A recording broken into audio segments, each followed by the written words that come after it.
Alrighty, everybody, welcome. Happy New Year to one and all on this snowy Tuesday, our first meeting of 2025. So welcome to the guests, and our first order of business is to approve the minutes. Well, actually, we're gonna pass over that, right? Because we didn't get a chance to see the minutes of December 17th. I'm fine with passing over. Yeah, okay. That's what everybody else wants to do. Do we need to move that? Let's just move. Let's just make a motion to pass over, or not. We don't need to. I don't think you need to. Yeah, okay, so now we're gonna look at today's agenda of January 7th, our regular select board meeting. I know that Peter would like to speak at the beginning of the meeting, so that is a amendment. Is there any other amendments to the agenda that anyone knows about? All righty. Okay, so hearing none, is there a motion to approve the agenda for today? Make the motion that we approve the agenda as amended. Ready? Is there a second? Randy seconds. All those in favor say aye. Aye. Aye. Okay, the ayes have it. All right, so we are now on schedule. So before we go into our budget workshop, which, okay, do we have people from the budget here? We've got, okay, but, okay. Peter. Yes, thank you, Liz. So as you all know well, I have been participating in the meetings for a little over a year by Zoom, with a sincere hope that I would be back at some point in time to sit around the table with you and enjoy the fun.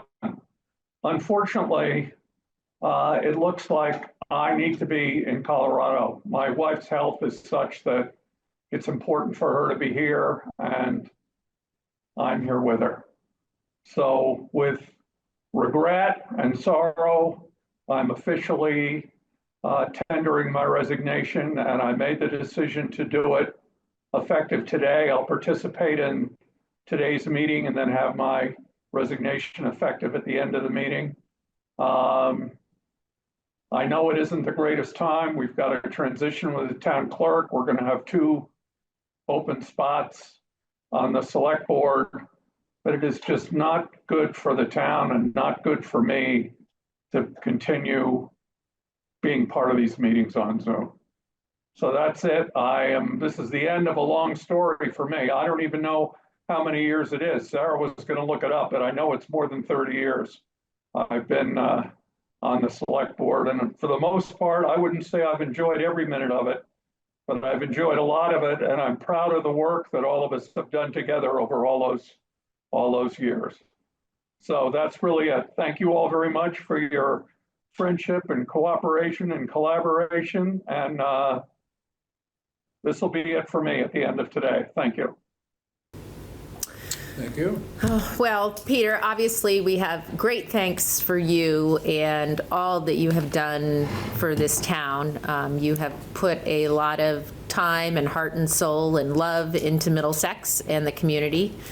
I think that as a board member and as a chair, you've been someone who's pragmatic and fair and thoughtful, and you were definitely a good role model for me, and you are going to be missed very much. And we're sorry that, these things come to pass, but we, I accept your resignation with gratitude and some sadness. So thank you. Thank you, Liz. Hey, can I say something?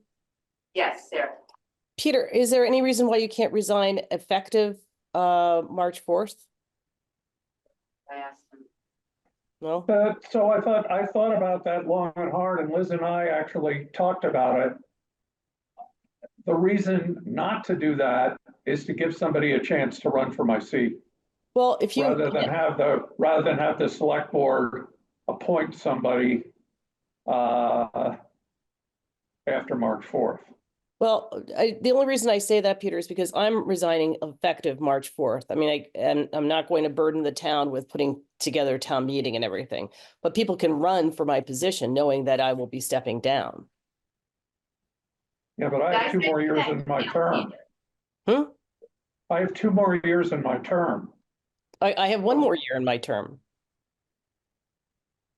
I think that if you are resigning effective town meeting day, which I think, I did send you that email, I'm not sure if you saw it, that it would be probably helpful if you stuck it out to town meetings so that we have a 5-member board until then, but someone can still run in your slot, like for your slot.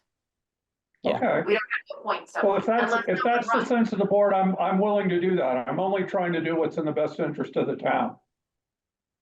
Yeah, you're saying you're not going to run for you're not going to serve the final 2 years in your term, which is, we can put that on the ballot, and that's common knowledge. So that'll be, someone will run for 2 years of a 3-year term. Okay. And I Yay. get to come to 3 more meetings. Yes. Yay. I'm happy to do that. There you go. If that's what everybody thinks is in the best interest of the town. Yes, absolutely. Yeah. Okay, Okay, good. Thanks. thank you. Okay, any other? I just wanted to say thank you, Peter, as a resident, not as a board member. I think it's more important as a resident to thank you, the many years that you've put in. A lot of work's been done. It's tough to find people to fill these seats, and the institutional knowledge that you take with you, will be dearly missed. But as a resident of Middlesex, I can appreciate, people giving up their time, to come do this. And so I'd like to thank you for that. Thank you, Randy. And make no mistake about it, I'm going to be in Colorado, but I'm available to answer questions. I can still be the historical conscience of the select board. In the Welch Park man of all knowledge, Zara. Oh, yes, the Welch Park. Oh, my God. I also just want to say, give you gratitude, because I have been doing outreach and it really is hard to fill these seats, and you've done an amazing job for over 30 years, and I'm grateful that you were here for my first year. Thank you. Yes, Vic. Yes, I'd like to say thanks, Peter. I've known you for a long time. Been on different board. I've been on this board with you for, I don't know, in the 90s, different periods of time. And I would agree with, or not agree with, but I would resound to say that, when the knowledge that you brought was always great for the town and for the select board. Thank you, Victor. Thank you, Peter. Let's give Peter a round of applause.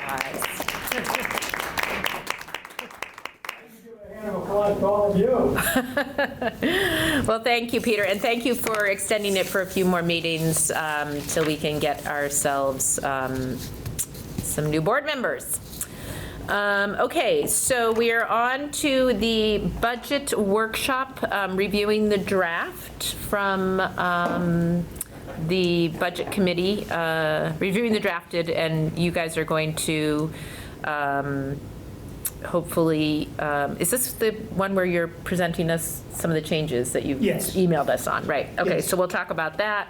And then looks like we're going to talk a little bit about the health insurance coverage for town employees with some action possible. Okay, so I don't have a copy of the budget. Does anyone? Okay. Do you have one, Vic, to look at? Okay. Do you want to look at it with me? Sure. Okay. Here we go. Okay. So Mark, do you want to review what you guys have proposed? So, Curiously. so first off, have folks on the select board been able to look at the memo and sort of ruminate on it? I did, yep. I'm going to bring it up again, though. You know I do. Yes, yes, I do.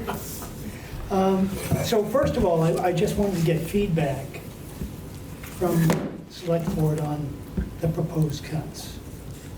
Start the discussion there. Okay. Do you have that in the email? Yeah, I've You? got it. Okay. I've got it pulled up in front of me. So right we now. were looking at Lister cuts, so I'd like to hear from the Lister folks about that. Computer maintenance, fire department stipends, Eric, you might want to say something about that. Road gravel, that I was wondering about. Specialized services. Oh, and the grant town match. Okay. Why don't we start with the listers? And the 20,000, so your rationale for that, Mark, was, So again, it's a little confusing. I'm not sure from the budget committee that we understand what that number represents. The number.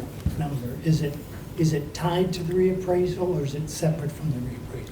yep, go That was ahead. the question I was asking downstairs. It's tied to the reappraisal. If it's tied to the townwide reappraisal, then you can't cut it because that is a contract that we committed to so much each year. My understanding from the last meeting we had, that this was separate from that. That 26,000 was just for if we needed number for help, whether to do our job if we weren't doing something, but I might have misunderstood that. Randy? I think we talked a little bit about it being tied to the reappraisal and having some of that money already set aside. And with the contract being pushed off, I think that there was some question, at least in my mind, as to whether or not we were accounting for more than the full amount of need of the contract. And I think maybe that's where this reduction comes from. So I will say something.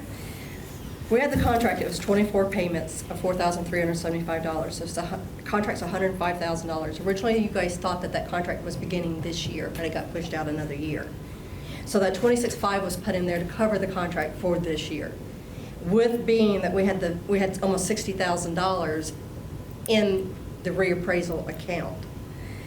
So out of the $105,000 contract and the balance that's in the money market, that still leaves us to pay the $47,131.50. We get money from the state every year, which will be about Right. $10,000 to $14,000 that will come into that account. So that's not saying a whole lot. So basically, we could reduce that number down to $20,000, but we really can't go much lower than that. But that's also without considering the fact that if we clean out that account right now, we're going to have to continually keep up with that and do reappraisals. So they're expecting to have to do the reappraisals every 5 years. So if we wipe out that account, then we're going to have to come up with the money later to cover that. And chances are that contract is going to be a lot more than that $104,000. It's saying the 26.5. So Are we talking about, we're talking about line item 56 in the budget? 26 57. 57. 50, mapping. parcel, That can't be, it's no. going to be 56. It's got to be 56. Lister, Nemrick, assessor contract? Unless you guys have changed the, this may be a different spreadsheet. Yeah, because I emailed you guys once. Okay, so 26.5? So it's, yeah. Yeah, Okay, the 26.5 number. okay. And you're looking at eliminating 20,000 Yeah. because you were unclear what, Right. what the need was. But you're saying that the need is there for The need is most of there. that money? Right, because we don't, I mean, if we clean out that account, then we're going to Yeah. have a Okay. mess down the road. And this is towards the 2-year reappraisal thing? Mm-hmm. Okay, gotcha. All right, so it sounds like that has to stay.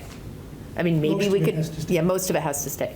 Yeah, Okay, when we put in what we needed for 25, 26, of course I got head scratching, but I had 52.5 for reappraisal for 12 months and 26.5 for support besides that, unless something was changed. That's what we put in for. oh, so, Right. So I'm going back to the- sounds like that's the double Yeah. of the 26.5. So, right. So I So, think they're two separate issues, is Right, no, and- the support is this 26.5 here, the reappraisal was the 52 Right. tied over the 2 years. Right. But the So they're two 26.5 totally different numbers. Okay. Even though they It looked like you were come, trying to even though they take look away- like they're very close to each other, it because looked the like you were total trying to take away sum. from the 26.5 support, correct? That's what this proposal is to move away from the support funding that NEMRIC is or that's allocated for Nemrick here on line 26, but there should be another line There has to item be in the another line budget. item for 52 or something. Right. Well, half of that, because it was over the 2 years. So that's where the Okay. confusion comes in, is because the numbers are relatively close. Okay, it's really 26,000. No, it's 52,000 for all the things that the listers need to do. Yeah. And then 26 is, 5 is what Nemrick, is the Nemrick thing. So where are you coming up with 52,000? Yeah. That is, there's No. line item for that. It's 105 over a 2-year period, right? Yeah, Yeah, that's the 55. okay, that's what I thought. So- And that's line item number 57, which is the lister and assessor contract. Right, So that was divided into 2 parts. right.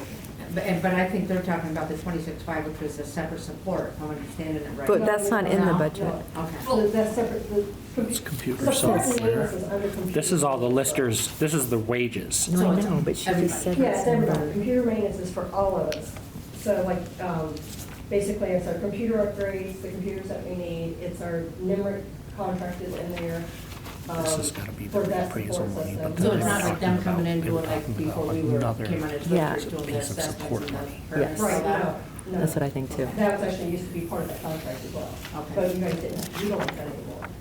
So long and short is, we have already we have everything that we need for the 2-year appraisal of 105, is that what you said? 105,000. But 26,000.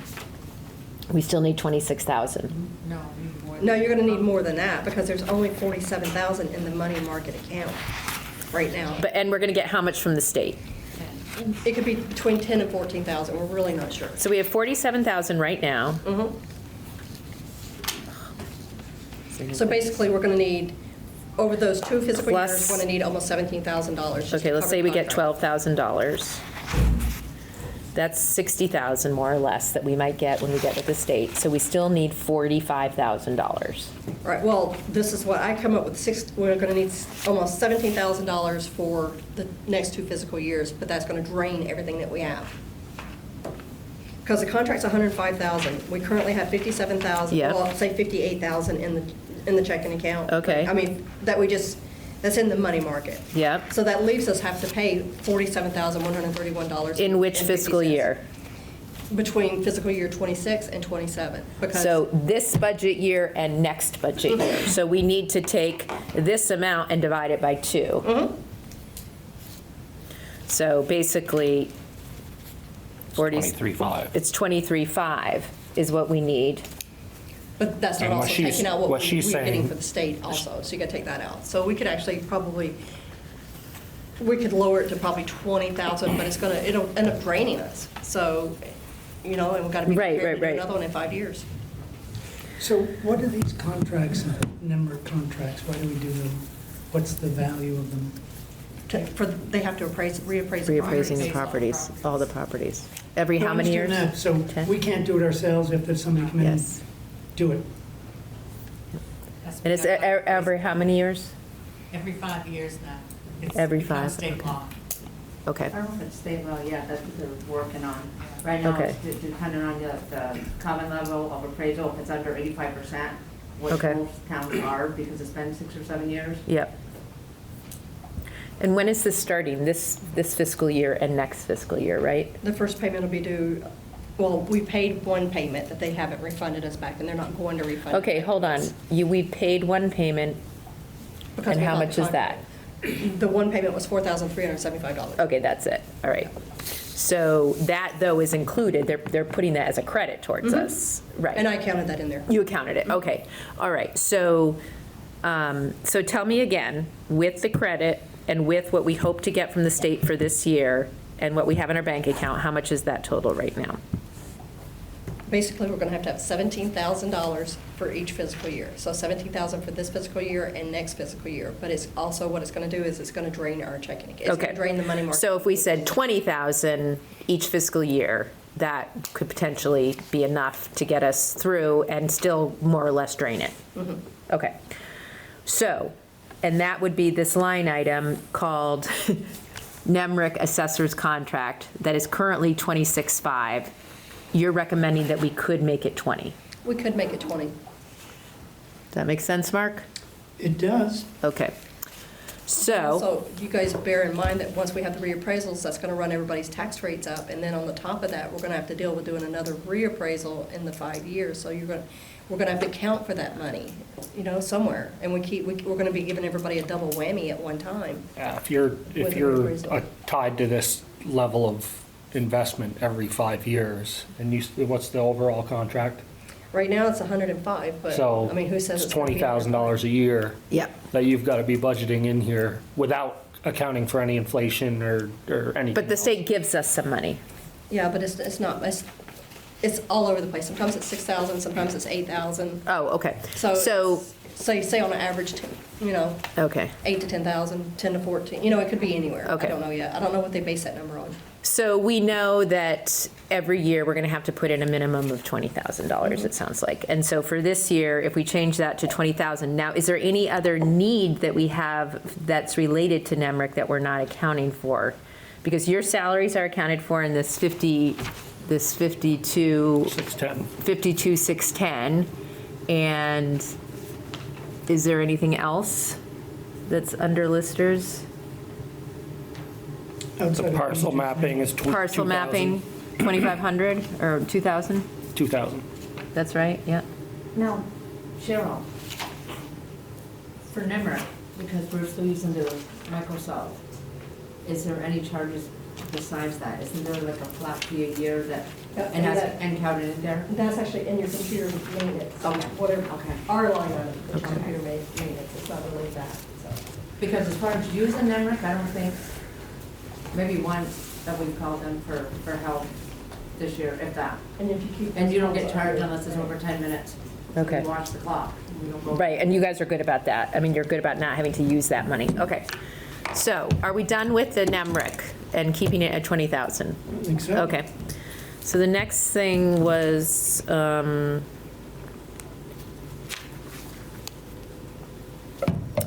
computer maintenance. That was line 60 or so. 59. 59. Okay, so that's 40,000. You're suggesting turning that to, reducing by 10. Okay. And it says there's been repeated questioning of this level of funding and moving to the cloud would significantly reduce costs. This cut does not assume moving to the cloud. Does assume. Oh, it does assume. No, it says does not. Does not. It says does not assume. But isn't that a typo? Nope, nope. No. So 40, Savings. no, it's fine. I mean, the savings could be significantly more if it did assume that, because the server needs are different and they basically all but go away except for printers and stuff like that. So, you're talking about, it was like $25,000 or something like that, I think. And that would be cut by at least Let's see, 20 Peter. Peter, So I know we had the number of what it was gonna cost to go to the cloud. Does anybody remember that number?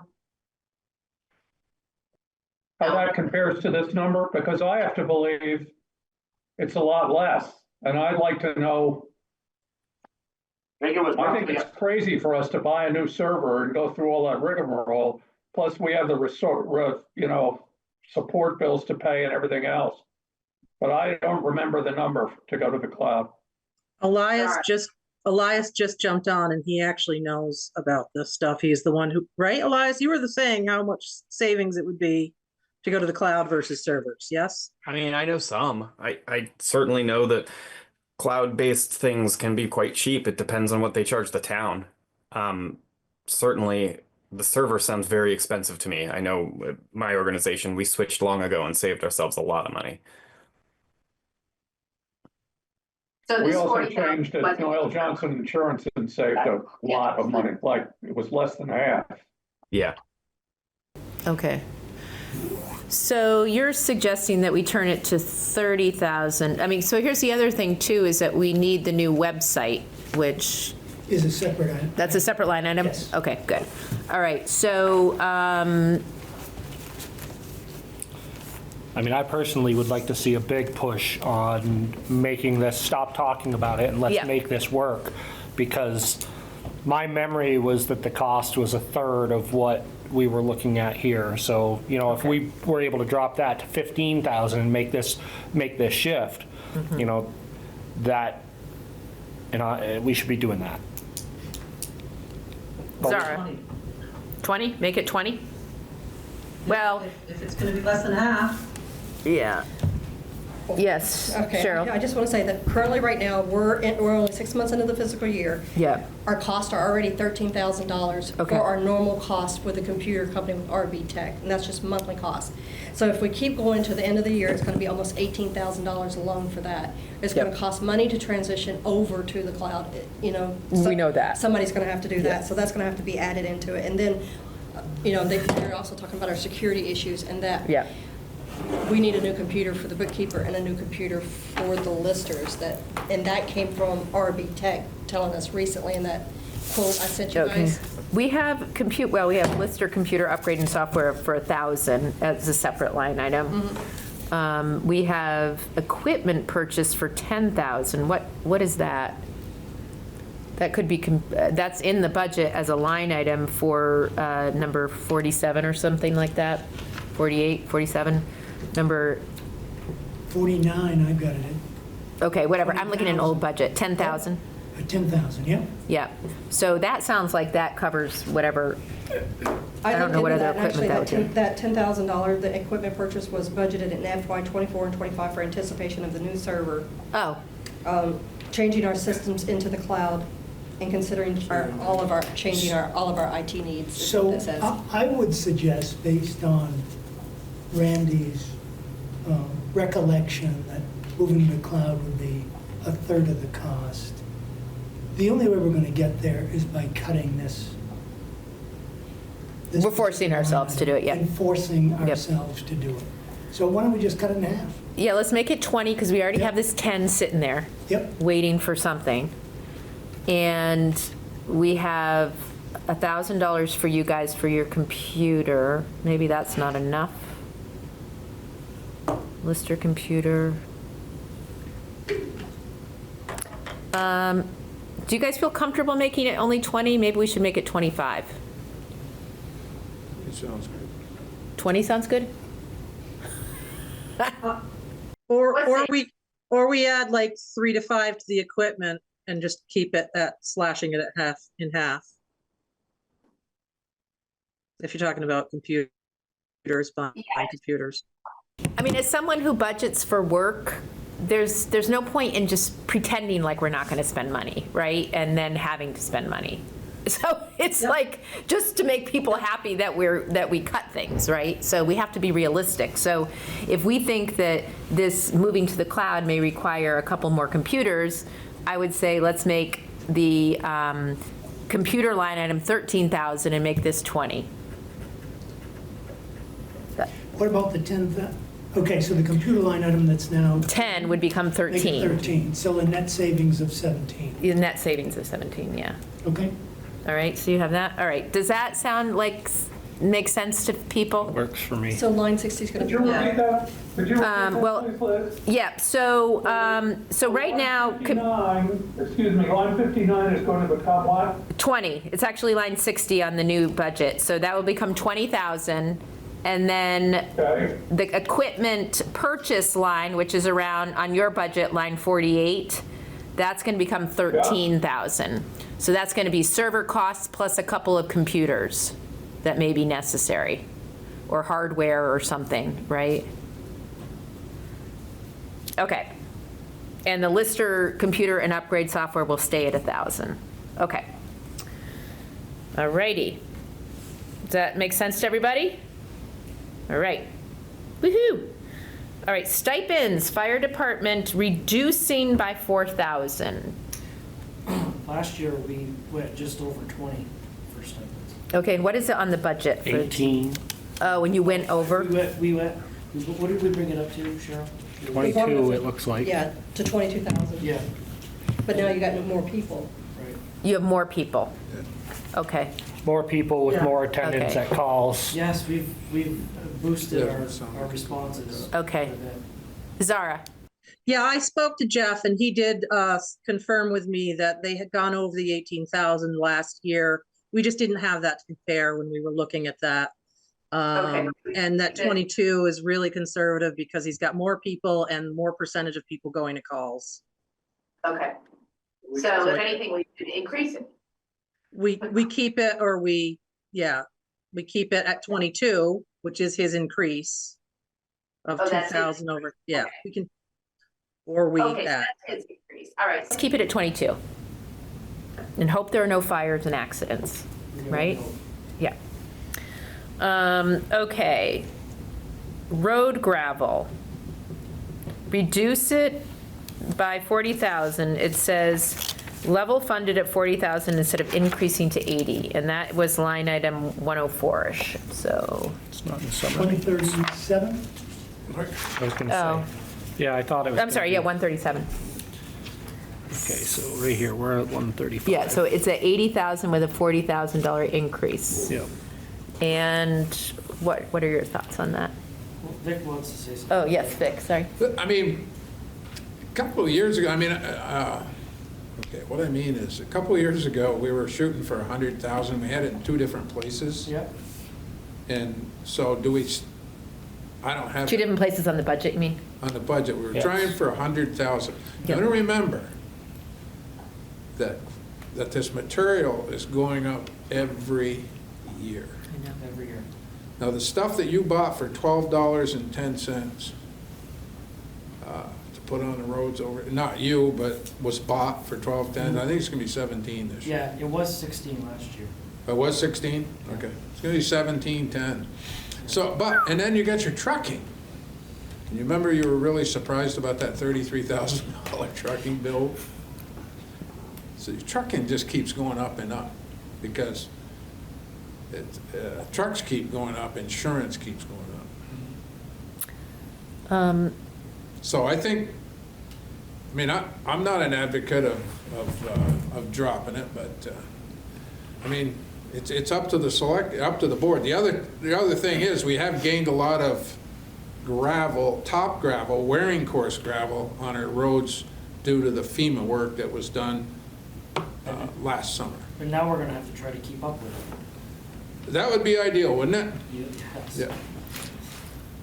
That's the position that we put ourselves in with deferred maintenance. If we continue to cut all of that stuff, then Right. it falls off and we get in a bigger hole and. We've been behind the 8 ball for so long, kicking it down the road is not helpful. This is like realistic. Yes, Zara?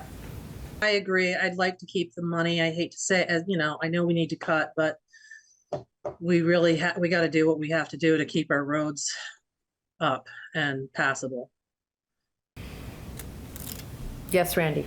Just have a question for Eric. As you were putting this together, I'm imagining that, the impact and knowledge of what's going into all the road work now went into Yeah, your, yeah, we just gotta maintain what we've got done. yeah. I don't wanna lose it. Alrighty then. So I think the pleasure of the board is to keep that 40,000 in there, Mark.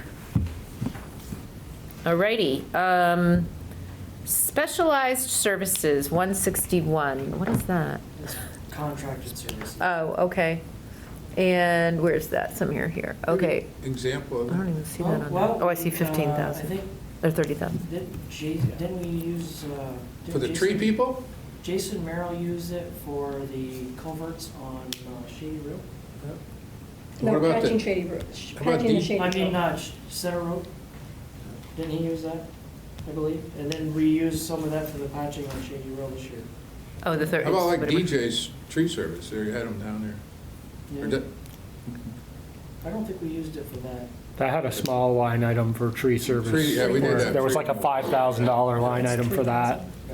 So how much Tree. should we spend? This year, Yeah, have we spent on subcontractor? just over 20, right? $22,716. And we still have a number of months left in the fiscal year.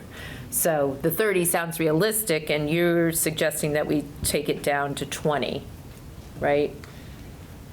I mean, I don't want to, so the job of the budget committee is to say, like, where can we cut costs? And this is truly, and, you know, it's a risk, right? It's like, well, we might not use it at all, right? And so therefore it doesn't get spent, or we might realize we have to, and then we say, where are we going to get the money, right? It's a risk. It's a risk. So the question is, We may not need it next year. right, but we might. Yes, Zara. And then there's other things that come up, like if we are gonna be going for grants, the 25% stuff, so that, I don't know. I know we look at that next, but I'd just as soon keep as much of the town budget for the roads intact until we know what's gonna happen next July or August. Yes, Mark. I think we need to keep in mind, because it's another tough budget year, right? Right now, you know, basically, we're looking at another double-digit budget increase for folks, maybe even higher than last year, based on how we're going right now. I think we need to consider what's discretionary spending and what's non-discretionary spending in this budget. And there are going to have to be some tough choices we will have to make if we want to get the budget increased. And some of that is about taking risks. Yeah. And hoping that this year, you know, this next year, things won't be so bad. We might get a good year. But again, there's not a lot that can be cut in this budget. There just isn't. Yep. I think Randy's probably gone through it the same way I have, and there just isn't a lot here. It's weighing the needs that you feel are realistic and trying to stay ahead of the times and not fall back behind. But I agree with Mark 100%. When people are faced with the increase in tax bill, you know, Middlesex is already tough enough for people to live in. Only gets worse. And we're looking at another challenging school budget year, so Yep. on top of that. So, and this leads me to costs that we didn't budget, like this year, like a heating system for the town hall. Now, that doesn't actually have to go into a budget. There are some loans, that municipal loans out there that that Central Vermont Regional Planning Commission has for like a heating system. So like we could borrow at a very low interest rate, in which case, you know, that's just, I mean, it gets into our debt service, but it's less of an impact, you know, in terms of it being a line item. And so maybe there's I'll get to you in a second, Peter. My thought is there, so right now we're actually borrowing, right? We're borrowing to do things, right? And We have and that borrowing has a cost, right? line of credits due in February. Yeah. And FEMA's Right. not coming off for their money. Right. So, you know, I guess my sort of, in good times, so let's say it's good times and we're not with a flood and we're not with, you know, all this debt that we have for dirt tech. In normal times, when we had an expense that we didn't anticipate, we had reserve funds, right? I mean, we would have some sort of, you know, extra money that we could use to pay. Right now, we don't really have that, right? No, we have. And this is like the first time probably in many years that we're in a situation where we really don't have any reserve funds. I remember Peter saying 8 years ago, "Liz, that money's gonna come in handy one of these days." Because I'd be like, well, what about the discretionary fund? What about the reserve fund, right? Well, so we don't have that. So the question is, do we budget for this stuff and take the risk and raise the taxes? Or do we say, we're going to just, if we need to contract and we don't have the money, we'll borrow it. We'll pull on our line of credit. We right now are capped out on borrowing. From what we've taken from the Vermont Bond Bank, there's only a certain amount of money that you can borrow from other people, and we're tapped out right now. We are going to have that money to pay that February loan or ask for another extension. And right now, that February loan, when we pay it in February, the interest is $67,000. This is for the $1 million that we borrowed.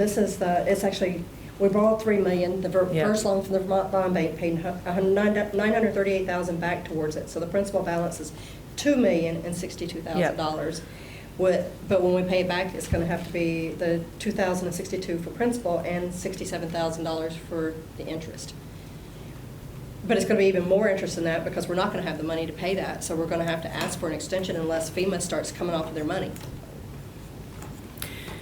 And supposedly some of that interest will be covered by FEMA, but we don't know that for sure. Still have to come up with it though. Yeah, we Yeah. still have to come up with it.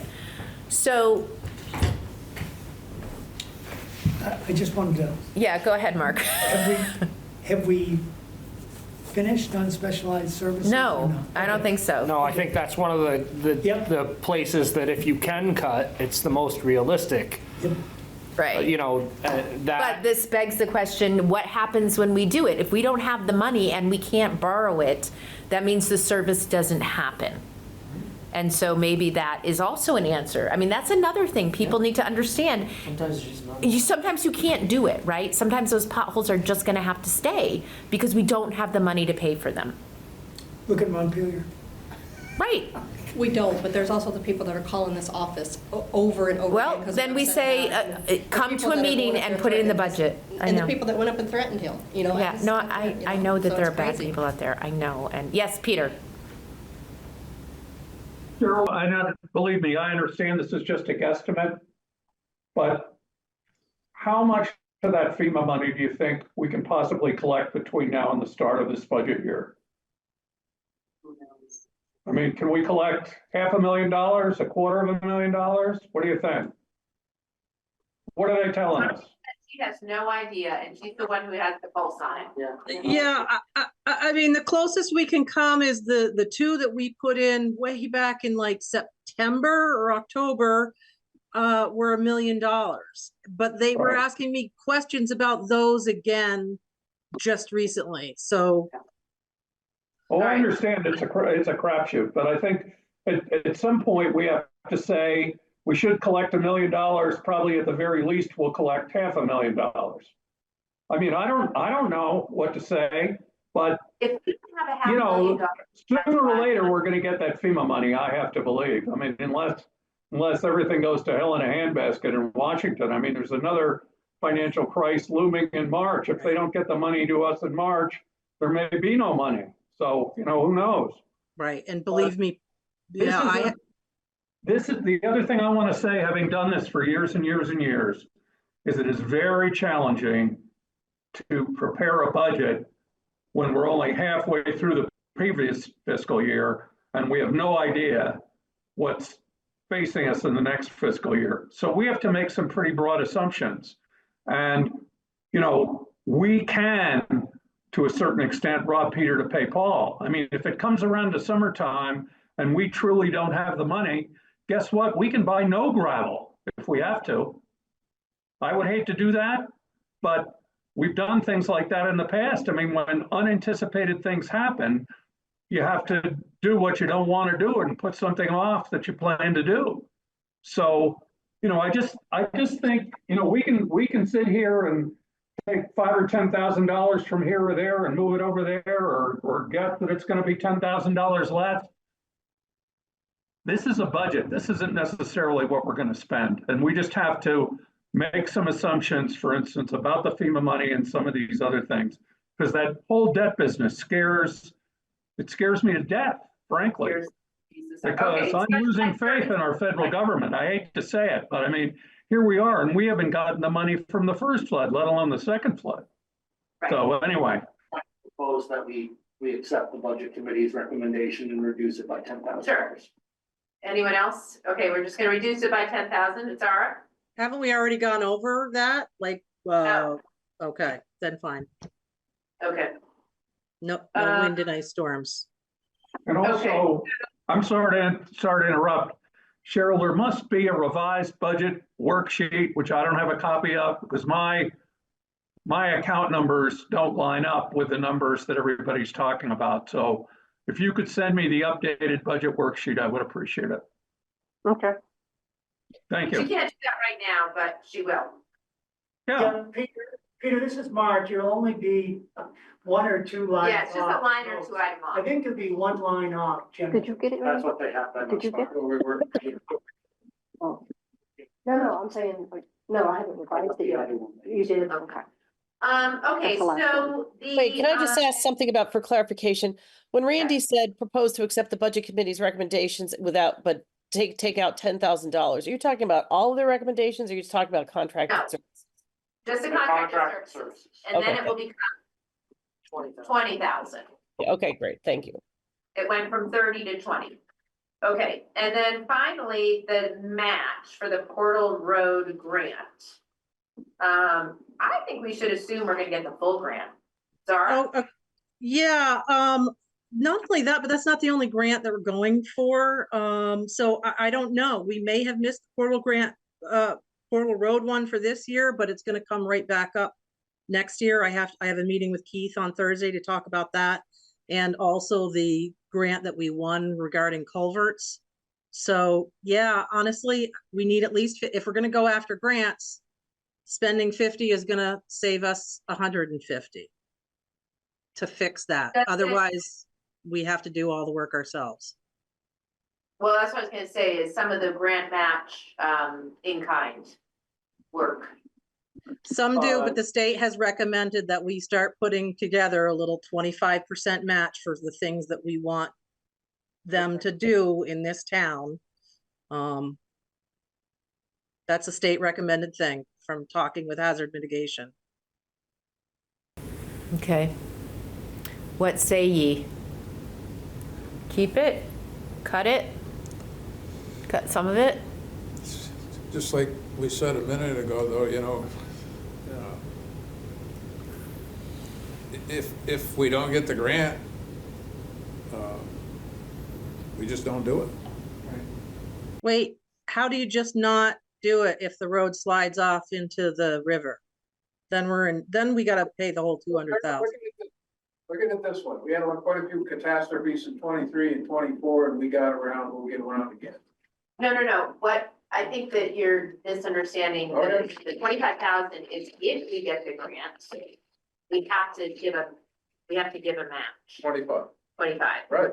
Yeah, so 25. If we don't get the grant, we're not spending that 25, but if we do get the grant, I wouldn't turn the grant down because we don't have 25,000. Yes, Right. Peter. So isn't there some chance if we get this grant that we can do the match with our own equipment? Or some That's of what it I with our said. own equipment? That depends, Zara just said that Central Vermont Regional Planning Commission recommends that you are setting aside 25% for grants that you're going for, and not just, because some require cash, some may allow us to do in kind. Zara? And this is just one grant, so, and the grant is for 200,000 if we can get it, but I would assume we're gonna be going after more. Again, we can cut it and we can go with Vic and then wait for the FEMA money, or it probably wouldn't be, I would have to be declared to get FEMA money. We can pay the whole 200,000, or we can continue to go for grants and try to only pay 25% of that. Do we know where with the changes we've made tonight, what our percentage increase is? Have you been entering those in the spreadsheet, Cheryl? It's not good, Peter. This is Mark. So to get us even down to 10%, we have to cut a little over $100,000 out of this budget. And right now we've cut 33,500. We need to cut 74. So my guess would be we're somewhere in the 13s for budget increase before special article. And you know how special articles go, they always pass. Oh, special articles will always pass. We know Conversation that. about. So we don't have, I'm sorry, we don't have any idea. We think we're gonna have a substantial increase in the grand list, right? We believe we do. are. Yes, Sarah. Yes, Sarah?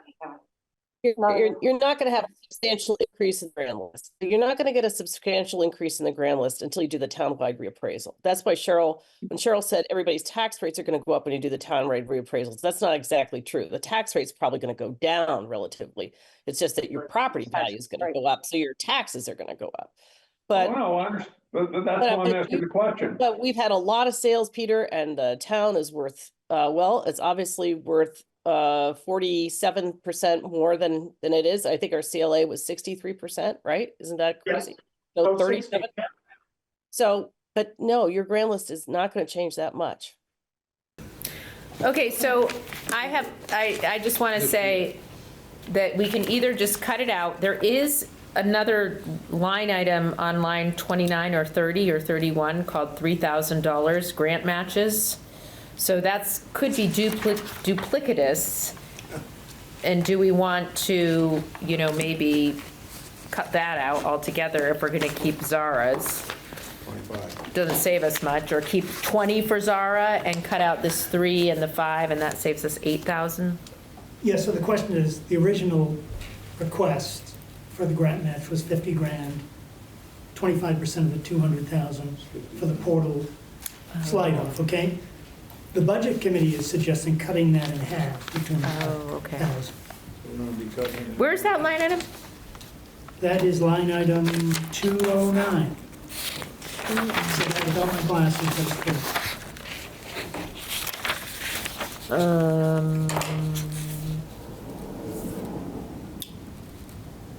I don't see that in here. It's empty. So be one off, right? Yeah, but it's still empty. Yeah, it's not. Doesn't You don't work. have the updated one, so look under highway miscellaneous. Yeah, Above construction, it should be the last line item. yeah, That's where on we- this one, it's empty. Yeah, on this one, it's 50,000. Okay, So oh, okay. you guys just don't have. the Yeah, new so one that was around. added in. Okay. So again, this is, I think Zara's being very realistic that this is going to be needed money. And if we don't get it in the budget, it's going to have to come from somewhere. We're not going to say we can't repair this road with this $250,000 grant because we don't have the match. Can you borrow it? Well, that's what she's saying. Not really, because we're at a borrowing capacity. So one of those agreements that we signed, Vic, had a $10 million cap on overall debt for the town, and with everything that we've borrowed and whatnot, we're basically there. They're pretty close to it, right? Yeah. So, I say we, I guess, Zara, can I ask you again? I thought that you were invited to apply for the Portal Road. That's correct. And what We happened? have we have the information, and I'm speaking with Keith on Thursday. Okay. And when you said we may not get it this year, but maybe, what do you mean by this year? Like? Well, I pre-applied back in September. So if for whatever reason that money gets sucked up, hazard mitigation grants are there every year. So we could get it. We are definitely on the state's radar, and Yeah. my honestly, feeling is that- I was gonna say, my honestly- feeling is that if you've been invited, you're gonna get it. Right. You're gonna get the money eventually. that's the one of the whole 4 million. Yeah, Yes. they are worried about slide off. So I agree. There have been other grant opportunities that Keith has sent my way that I haven't even had time to look at. So that's part of the conversation with him tomorrow, or on Thursday. Sandy and I are also looking at the culvert thing that we want. Right. And when So it's just to give everybody this context, this grant that she's been invited to apply for was after we did the submitting that $4 million worth of work. Remember, you drove around, where can we spend money? We got one invitation to come back, which to me means they will fund it if they have the money. And so we should have that money set aside. That's my, And, and I'll have more information after Thursday, maybe, if that is Okay. helpful, but that might be helpful. Maybe you could get a sense of if they're feeling like that this is a thing that's gonna happen, when that's gonna happen. I'll send you an email immediately. Yeah, okay. So for now, let's keep it in. Okay. So now our 109,000 is down to 33,500. That's what we've cut. That's what we've cut. So we still have to cut, if you wanted to keep it at 10 or below, You'd have to cut another 70 grand. another 70 grand. Okay, so Oftentimes that's in, and I'm just gonna say this, not because I wanna say it, but it's often the big money is in personnel. And I don't think that we have room for cutting personnel, but that is generally, like, that's what Montpelier is doing right now, is looking at their personnel budget and saying, is there, like, do we have duplicitous work? We know that, that we're gonna have a change over with this, you know, select board, I'm sorry, the town clerk. And, okay, so can we talk about that for a minute? Right now, Sarah's job is town clerk and assistant select board clerk. Town clerk and select board clerk. And those $2 values are a 35-hour-a-week job, Sarah, between the two, or 40? 32. 32 hours a week For the whole thing? for the whole thing. Okay, so 32 hours a week for the whole thing. Then there's a treasurer and bookkeeper, who's you, okay? Tax collector. And that is combined 40 hours? I've been doing 32. Okay, you've been doing 32? And I just will tell you that when I took on the treasurer role, I just kept my pay. I didn't increase it to what Dorinda paid. Okay. So I just went straight across it. Oh, for the hourly wage? Yeah, for the Okay, hourly gotcha. But you still got paid for being a treasurer, okay? But I try to keep my hours around 32. Okay. But if as needed, I do more. Assistant town clerk, I thought you were also assistant town clerk. So do you bill for that as well? And how many hours a week do you do with that? It's really hard to. It's less now than what it was in the beginning, so I would say probably 12 to 15 hours a week. Okay. For that. Yes, Randy? That's included in the 32 hours a week that you've tried to keep everything. So the point I'm trying to make is that all of her duties are contained within that 32 hours a week. She's not operating at 32 hours a week for the bookkeeper and the treasurer. Right. So we're talking 32 for a select board and select board clerk in this budget. This isn't a 40-hour job, a week job. We're talking 32 hours for those three positions. And Frankly, I should be working probably a 40-hour week myself. And I mean, yeah. Because of this audit, Yeah. they changed the way they done things this year. Instead of them coming here and sitting at the table and doing their audit, I had to upload absolutely everything that they needed, scan it, remove staples. so here's another thing. Not everybody has a select board clerk. We could make this be a job that someone on the select board does. And it's not a fun job. Yeah. Yes, sir. So one thing you guys are gonna have to consider is that when Cheryl is running for as treasurer, and I mean, she's also running as town clerk, and if she wins, which is highly likely, and collector of delinquent taxes, which is no small job, you should have a check and balance there. Cheryl, I think would 100% agree. I'm not that those are three huge jobs. And you guys would need to hire a separate bookkeeper for all sorts of reasons. Though I just can't see how Cheryl could possibly, we can't do it with two people, not to mention one. Right. So my point is that if Cheryl gets elected to town clerk, we don't know that she will, but if she does, Yeah. Cheryl is the select board clerk in interest to you as well. So that is, if she's serving as town clerk and what, treasurer maybe? Well, Yeah.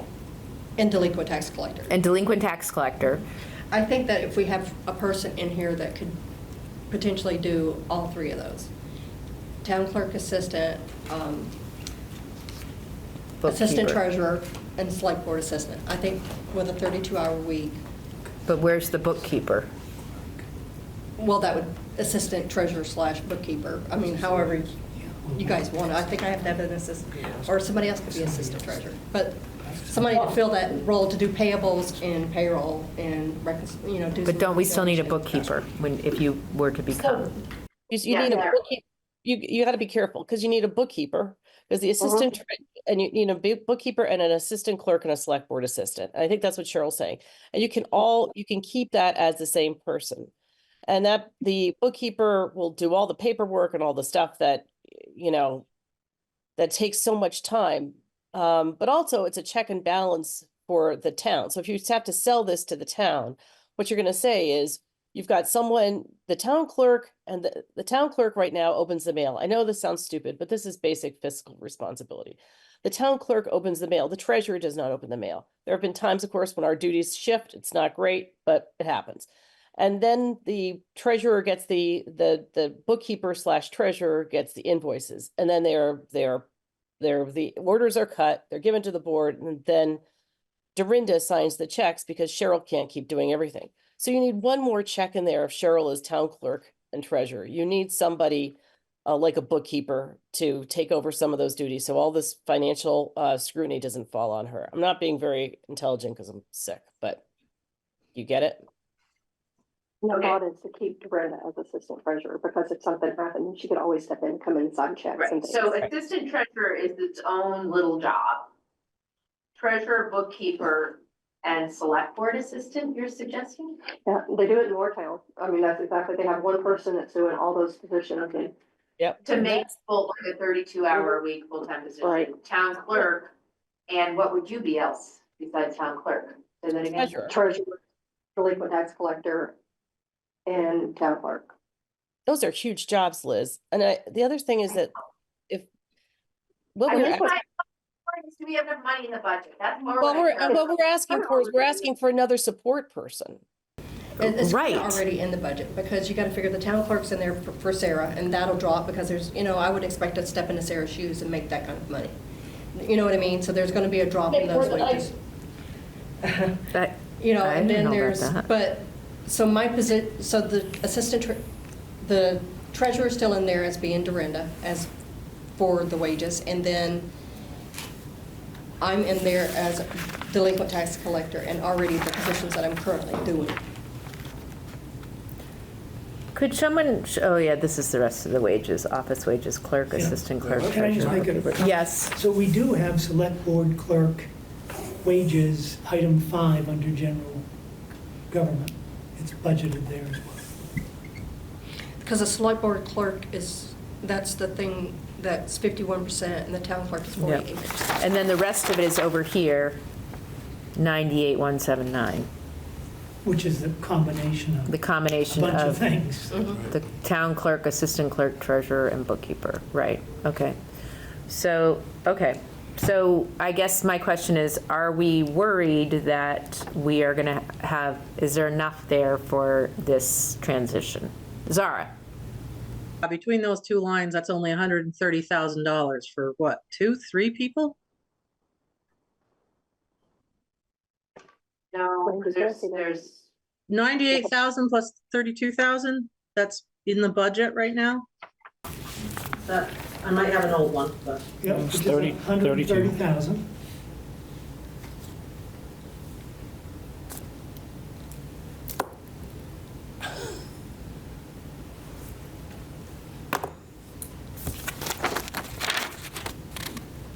And that's really, though, for 2 people is what I'm saying. It's for Sarah and for Yep. Cheryl, and a tiny bit goes to Dorinda, probably. I'm kind of wondering going forward, based on this conversation, if we shouldn't have several line items It would be handy. instead of that. There actually is an Excel sheet that pulls that number, those numbers into this number. Oh, okay. That'd be helpful. And it's already broken down into those things. But Okay. looking at this number here, I'm wondering if there's a formula issue that's been carried forward. But maybe not. I'll have to look at it. Well, Just, Liz, I have to leave at 6:15. I've got another appointment at 6:30, but I'm sensing from this discussion, we're going to be talking about the budget at the next select Yes. board meeting as well. we are. Absolutely. We are not done. And again, this is going to be one of those, we have to go home and think about, have our moment. It's a think and return. It's a thing, yes. And, you know, also understand that other towns are grappling with this same exact thing. And so, is there an opportunity to share resources? Yes. I have a question. What was the decision on the rest of the ARPA money? Because a decision on where to throw it had to be made by the end of last year and spent by the end of 2026. It was essentially, if my memory serves me correct, it was essentially reported as in a general use category for basically helping cover flood impact and things like that. Yeah. And that was still 300,000 and change? 315, if I remember Okay. correctly. That we hope to get back from FEMA, but who knows? Right. Thank you.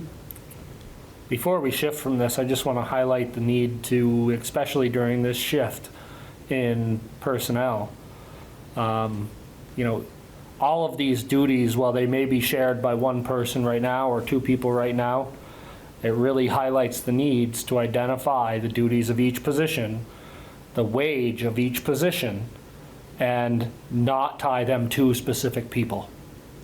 Mm-hmm. Because one person may get elected to do one thing and not another, and trying to come up with, blended wages and stuff like that based on a 32-hour work week or anything like that, I just don't think it makes any sense. And we get caught up in a place where we shouldn't be later on. I agree. Yeah. Totally.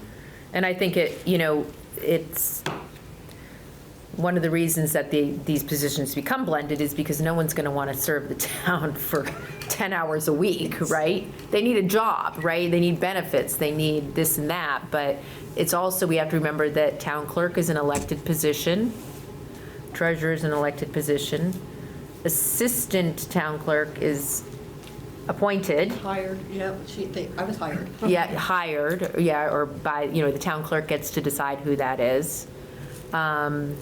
And yeah, it's, the bookkeeper is not appointed. You don't have to be a Middlesex resident to be the bookkeeper either, I don't think. Right, so there's all kinds of, there's these different factors that come into play. So, all right, I think that we are going to continue this conversation. Sarah, if you wouldn't mind putting budget conversation on the workshop again for next meeting. Thank you. Thanks for your work, Budget Committee. Yeah. You guys can only converse about this for so long. Are you planning on voting on the budget at the next meeting? Is that our deadline? No. Let's see, the deadline for petitions for nominations is the 27th, but the deadline, anytime after the 16th, you can put together the warning. We need to have it done. So your next meeting is going to be on the 21st. So really, you're running out of time. You either have a special meeting on the 14th, or you commit to voting on this budget and the entire warning on the 21st. That's our drop dead. Yeah. Well, we can't decide tonight, I don't think, because we're not done. I feel like No, I get that, but I just want you guys to be aware that the discussion can't continue. The discussion ends on the 21st. So I guess my question is, do you want to schedule a special meeting? I hate to do it, for the 14th? I feel like we should. I think that would be beneficial for us to do that. Yeah, that's Just Peter, another meeting. Yes, and you get one more meeting, Peter. It'd be hard for us to get there, but I'll try. Yep. Oh, you know what's, if I want to say, yeah, Susan Clark wanted to have something on the 14th. Liz, I gave Susan a note saying that's not really a wise idea. She should change. Okay. Would it be possible to shove it off until 6 o'clock? Yeah. You're the board. You can A do little it. bit more leeway, give me a better opportunity to be here. That's fine. Okay, so you're gonna meet at 6 p.m. on the 14th. Yeah. Sorry. Before we commit to that, I appreciate Susan. I think what she wanted to do was to have people in to explain what being part of the town would be, and considering I got absolute crickets on my begging Front Porch Forum email, I really think Susan's thing can wait. I don't think anybody's gonna show up. Sorry. She can at least move the date. She can move the day. Okay. All right, so are we done talking about the budget? Oh, the health insurance is next. 14th, that's the date. Yeah, the 14th Okay. is at 6 o'clock. Yeah, let me Yep. add that in.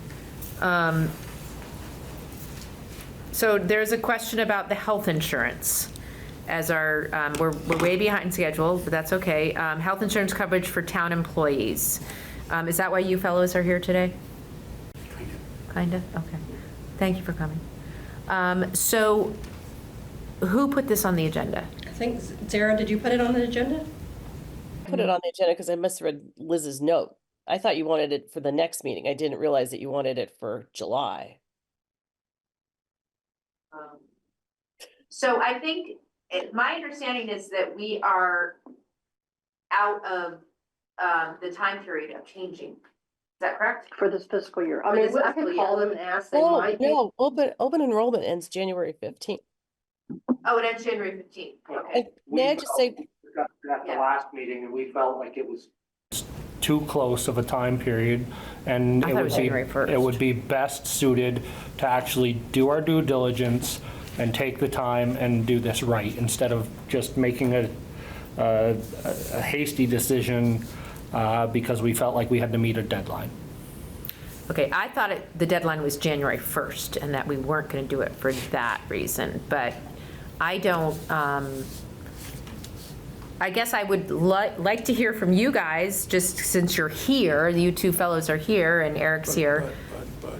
But what? I thought from the last meeting, I thought Cheryl was gonna kind of do an overview of what it would be if we went to, I think she has it too. And what it Okay. would be, because we were gonna, it was actually gonna be a little bit less money and a hell of a lot more bang for your buck. So that's. There it is. That's something that you're saying is not too late. She's saying January 15th, but I thought that we had to make the decision by November 15th in order to be able to do it by January 1st. But it's something I would have to call and ask them. Yeah, it doesn't seem like the right time from my perspective. So, like currently, the plan we're on is $118,000.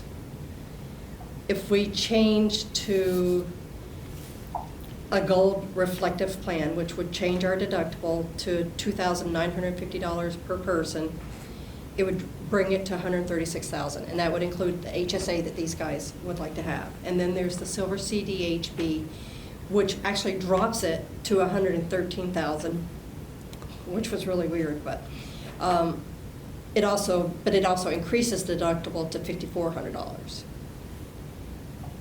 But it also has the HSA involved with it as well. So it drops it down like $5,000 to go to the silver, but it also raises our deductible personally. Yeah, I just want to make a comment. And this is just the way the products get priced, right? You get a lower premium and a higher out-of-pocket, or a lower out-of-pocket and a higher premium. Right. So that game gets played across each of the levels, bronze, silver, and gold. Yep. Better known as pay me now or pay me later. Okay, Elias had his hand up first, and then Zara. Elias. I'd just like to reiterate that unless you've asked every town person who's getting health insurance what plan they want, I don't think the town should be picking. You should pick an amount of money and let them pick their insurance. That's And what other administer their own, companies I know of do. and administer their own insurance? Thank you, Mark. Lots of companies do that. We let our employees pick any insurance they want from MVP or Blue Cross Blue Shield. Zara. I just want to make sure that everybody here knows that we have no vision, no dental, and that above and beyond paying your premium, you would pay 35% of anything that went on. So any sort of emergency that somebody had, 35%, which could break somebody easily. Sarah. I feel like I've been telling you guys this every single year, and it's in your personnel policy because it is the law. It is the ACA law. Employers can say, you can only have, we will donate this much, we will contribute this much to your health plan. You may choose one or that's higher or lesser. If you choose lesser, just read the personnel policy. You can't, let's say it's $50 less, you can't bank $50. The town's not gonna pay you $50 extra. If it's higher by $50, you pay $50 on top of whatever. But the days of the town picking the plan should have been long gone back in like 2012, 13. Okay, so I guess I don't understand, Elias, maybe you can make this a little clearer to me. I don't understand what you mean by the employee gets to pick their plan. Do they do it on the marketplace? No, Blue Cross Blue No. Shield, it's an administrative feature in Blue Cross Blue Shield. Oh, so you still choose a healthcare company or two? Yep. Yeah, I mean, so what we do is we work with both MVP or Blue Cross, though many companies only pick one, and we say we're going to contribute, I don't know, $700 a month towards your plan. And then the employees pick which health plan they want. And just as Sarah said, if it costs more, they pay the difference. If it costs less, we don't pay them, we don't make it up. They just pick a cheaper plan. That way, the employees get to make their healthcare decisions, and the town's just deciding how much to contribute. Sorry. What? So they've chosen their plan during open enrollment and said, I'm gonna go with this, and then your office administers the payments to go to all these various That's payroll plans. deduction. It's a payroll deduction, Yeah. right? Okay. Yep. Yeah, we just tell So- Blue Cross we have this many people, or these people are taking these plans. It's a much better system in my mind because each individual employee can then say, I don't think I'm going to the doctors at all, or I know my situation, or Yeah. employee B could be, I go all the time. And they can pick something that's much better suited for them on an individual basis than to say everybody's all in one boat. And I like the fact that the town can then, from a budgetary standpoint, say, this is what we are able to pay towards your plans. If you want something different, we're not gonna stop you, you just need to pick up the difference. Sarah, It's the law. I mean, that's the law. So let's do that. but I don't think we can necessarily do it for this year. I think it's too late for that. Right.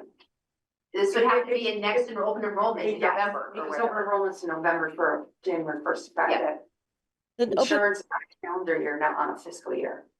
Right. So then the question is, do we have enough money in our budget for what we're looking at? So we need to actually look at this, look at those numbers and say, what's the average or whatever? Elias, you have a comment. Sarah's right. Open enrollment goes till January 15th. If the town has sort of been picking a plan, you've already effectively picked how much you'll pay towards health insurance. Yeah. So you can just tell your employees, well, you can pick any plan you want and we'll pay this amount. You don't really have to change anything. I think for the future, it's definitely a bigger conversation as to how much the town wants to contribute. Let's do that. Can you find that out, Cheryl? Can you find out if that we can, well, not that She wants to know if the 15th, If it's January 15th. well, I guess I'm a little confused about what you're saying, which is, Right, and perhaps I'm incorrect, I'm sure Sarah probably knows. But I guess my question in all of this, you're right, is how are you, I mean, you need to look at how much you're giving each town employee overall for your budget towards their health insurance, no matter what it is that they choose. right. absolutely. Yeah. And so this budget is based on Well, it's numbers that, It's based on Yeah. 106,000, and basically you just take that and say, divide it up by the employees and say that's what we're able to offer you. With plan changes made in January 2025 can take effect on February 1st, 2025, so that's basic. so it sounds like you could. Yeah. Well, I am okay with that if that really is the time frame and these people can pick their plan and that's realistic. I mean, who can guide them on that? They would need to be in touch. It's no different than any other employer, right? You've got somebody, a connection with, in this case, Blue Cross Blue Shield, and it's the employee's responsibility to then connect with them and cipher through the plans. I've had to go through that with the plan that my wife's employer offers. You know, the school in that case doesn't come and say, okay, I've got this staff member that's able to you know, guide you through this. They typically have a contact with the employer, and that contact would then be the employee's go-to for questions that they have about those plans. Okay, The I have town lots- can't answer okay. those plans, those Okay. questions. Thank you. I have a lot of questions. So first Peter, and then Elias, and then Shelley. Peter, you're muted.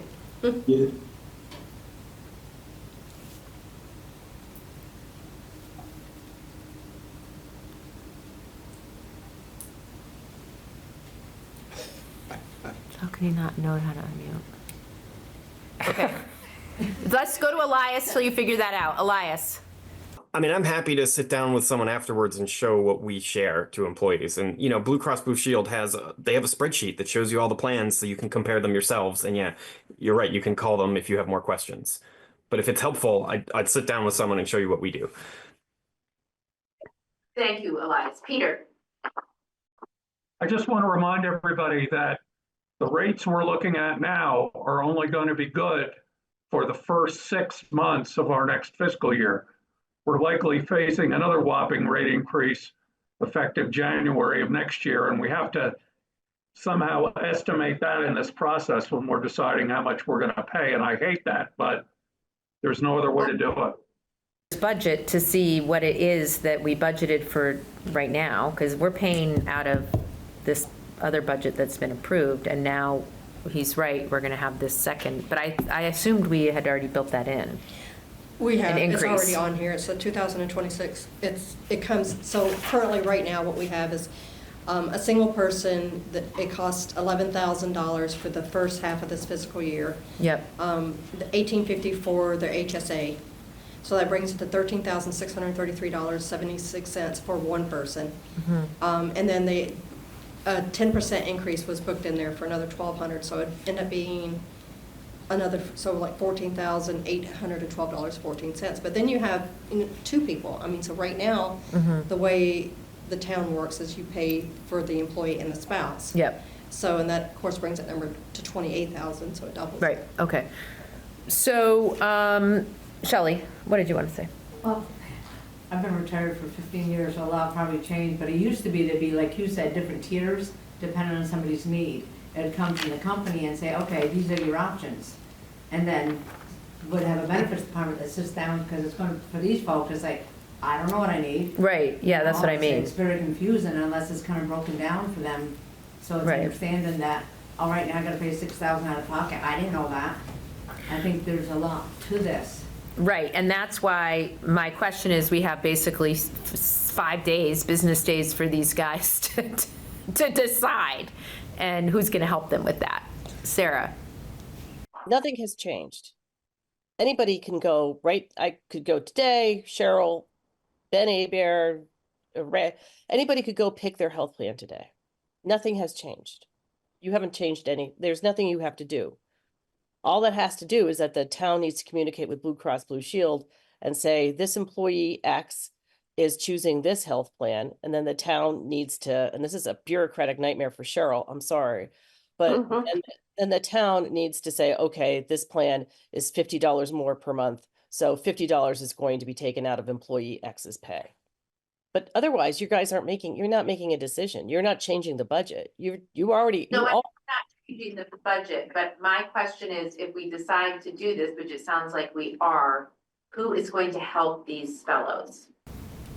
Blue Cross is what you're thinking. Yeah, and at the end of the day, if they're not comfortable making a decision because they don't feel like they're educated enough about it in that time frame, they just stick with the plan that they're on today and nothing changes for them. Gotcha.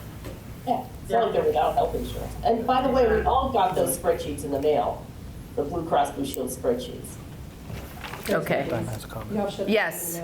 Yeah, and I want to hear from you guys to hear what you have to say. Not starting anything, but like when you get hired, you guys gave a contract of we'll give you this amount with 100% paid premium health insurance.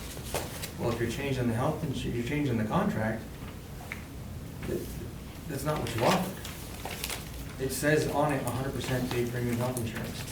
and I'll give you this much money. Okay, I don't think you guys have a contract with us per se, so that means I that, had an offer I had to sign when I got hired. yeah, that's not a contract, that's not the same thing. And you're not like a union employee, so all I'm saying is that this kind of thing every year we reevaluate, not every year, but we often reevaluate our health insurance plan. So that is definitely a thing that can change in your tenure of employment.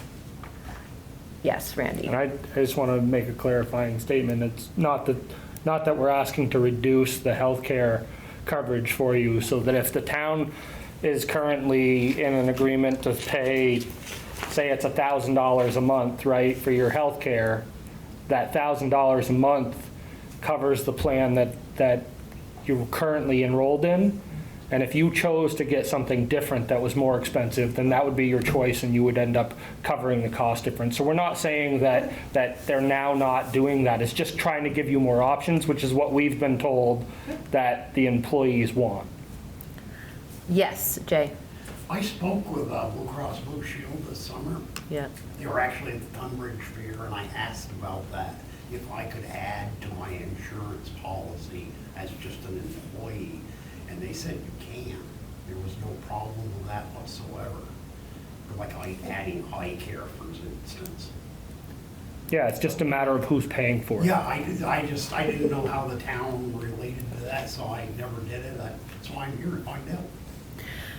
So, yeah, go ahead. So currently, if people are going to choose to change, and you guys are going to make a decision to do that, are we going to say, okay, we're going to pay for a single person $981.98 is what we currently pay for every single person. For every 2 people, we pay $1,963.96. So anything over and above that, you're going to be responsible for. So like if, say, let's use Eric. Eric says, okay, I want to go to the gold, and that the gold plan is $1,146.17. So we're going to cap him at $981.38, and he's got to pay the difference. Yes. But my question is, what if they choose a health plan that's less? We're not going to give them that extra out of pocket. No, they just get, so. There's nothing less. So Ben, you don't have to change, you can keep what you have, but I think the option here is that some people maybe are like, oh, I have really high medication because I have diabetes or something like that.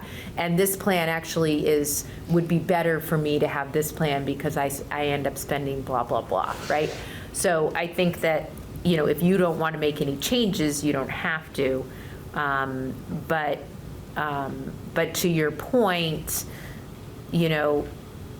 there may come a time in our budget where we say we can't afford to pay this much for health insurance or whatever the case may be, and that we need to adjust our budgets. But for now, nothing is changing because we're in the middle of last year's budget cycle, and this budget will help pay for the rest of the year, calendar year. The employee right now pays we pay $900 a month for that, $981.98. so $1,000. And what does the employee pay? Nothing. Nothing. It's 100% That's for cheap. us and employees. Yeah. Believe it or not. What do you mean, believe it or not? Because we go through the group VLCT. $250 a week for health insurance is cheap. What's that? You saying the premium $980 for or one whatever. person is $981 a month. That's $250. I pay $120 a week, and that's just my portion. And my employer pays 75% of my portion. Oh, yeah, that I pay. So I'm Yeah. just saying $981 a month for one person is very cheap comparatively. I You're used to doing pay Social Security. $1,600 a month for my family. So I personally, pay $120 a week. That's for almost $500 a month. And that's 25%. And you're getting HSA, but you still have to. Because I get really good insurance. Okay. This insurance is a lot to be desired, I will say. I would say looking so, at the too. plans. You know what I'm saying? If any of your employees have anything catastrophic, anything, matter of fact, your employees pay for everything, minus, the HRA you give them, which they actually have to bank, really.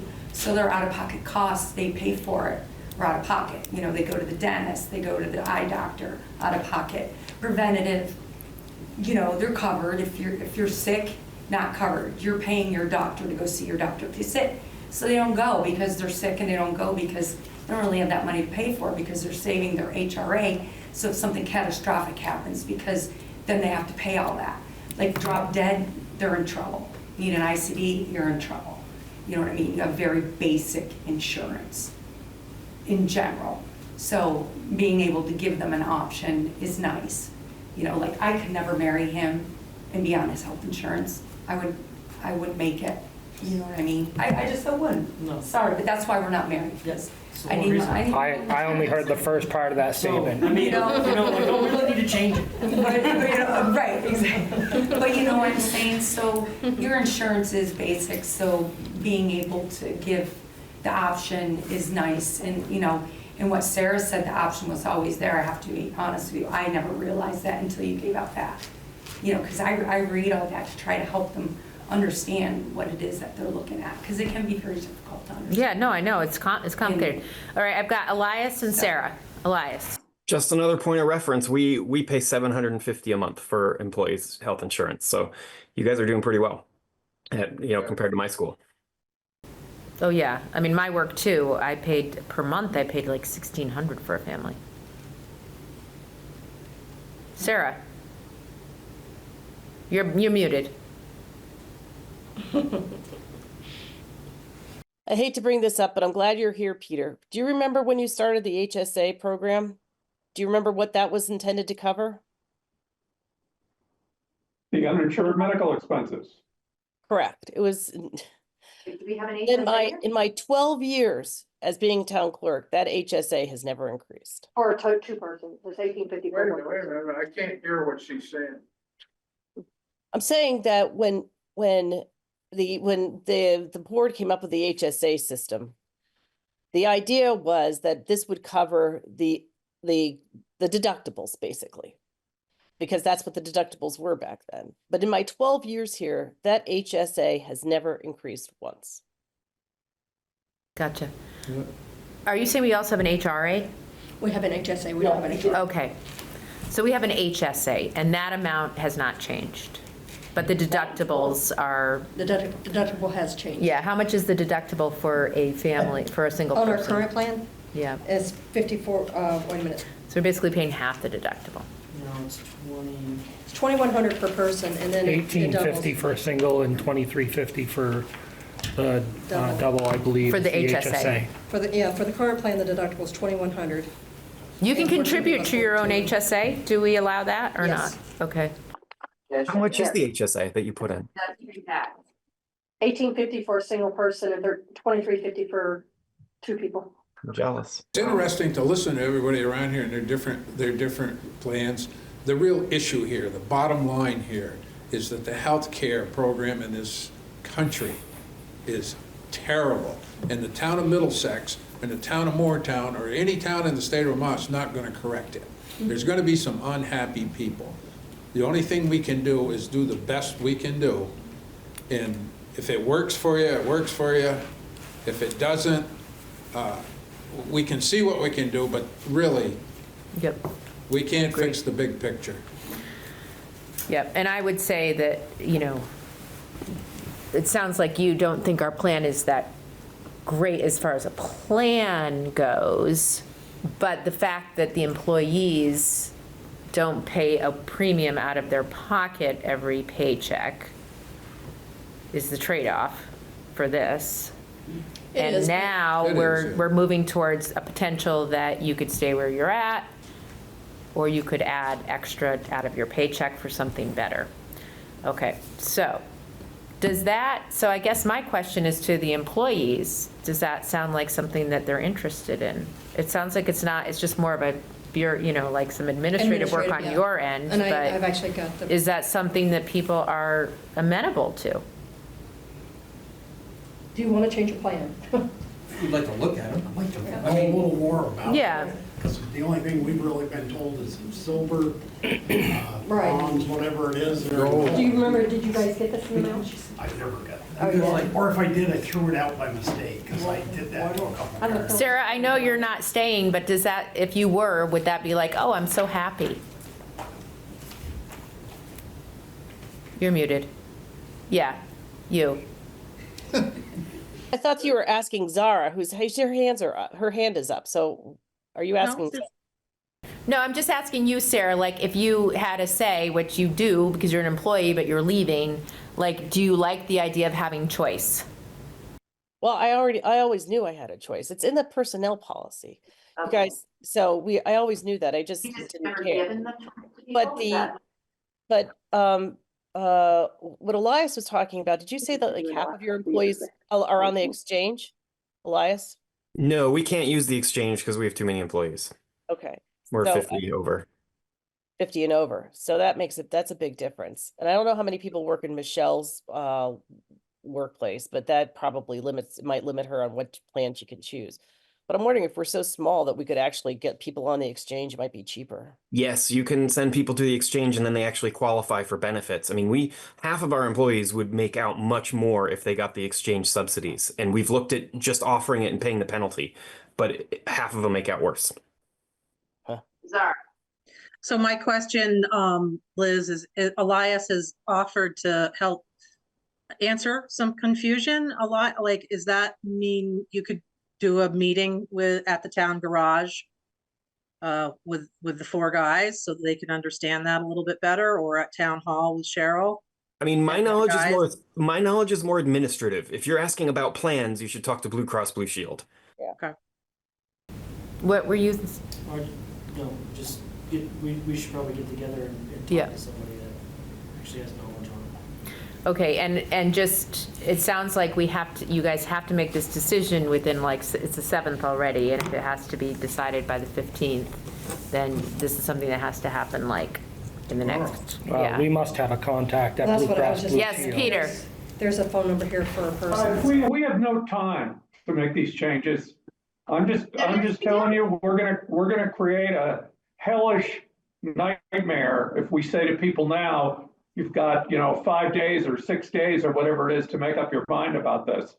I mean, we decided at the last meeting, for better or for worse, that we were gonna put this decision off. I just don't see how it can work now at this late date to do this. And maybe Elias or Sarah, you see it, or Zara sees it differently, but I mean, we are right at the wire right now. And by saying, good news, we're now going to comply with the law and allow you to pick any plan you want. And here are the whole morass of plans. These guys don't understand the plans very well. They don't. What they know is. On, Peter. I'll call tomorrow. What they if they have their money taken out of their pay, that's what they know. Okay, I'm gonna call on Eric first. Why don't we just take time within the next day or so and get some information, see what's actually offered, what it actually costs, and what it actually allows us to do. So we're informed to make a decision. We either stay with what we got, or we can change it. I think that makes sense. We're not changing any dollar amount on our end. This is more about the freedom of you guys to be able to choose. I mean, do we even vote on this? No. Worst case scenario. There's no, because it's already the case. Like, so we don't even vote on it. Okay. So I think we're done with this conversation unless anyone else has anything to say. You guys are going to get a little bit more information and at least know what we're looking at. I mean, exactly. We can't make a decision. I'll call these people tomorrow, so if we can get somebody to come in, maybe, and talk to us. Put you on hold. Okay, so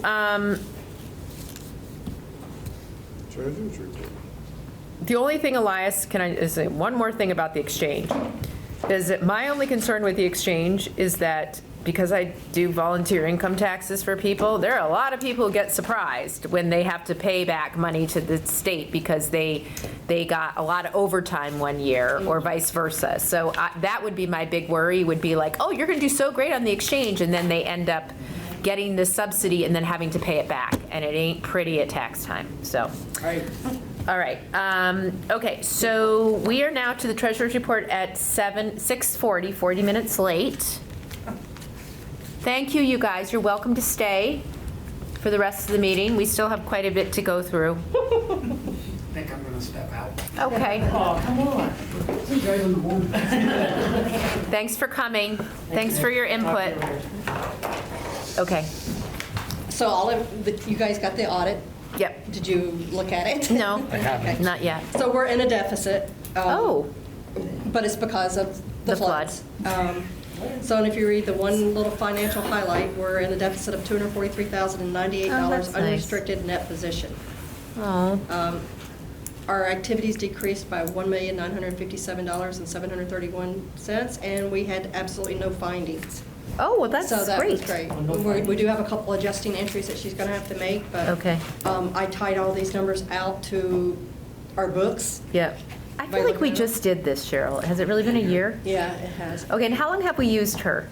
We've used her, as far as I know, for like at least 3 or 4 years. I don't know how Right. much I think long it's, before that. could be time for next year to think about switching. So I will tell you something.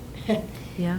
She actually done it a little cheaper this year, and she done it a little cheaper because it put more work on me.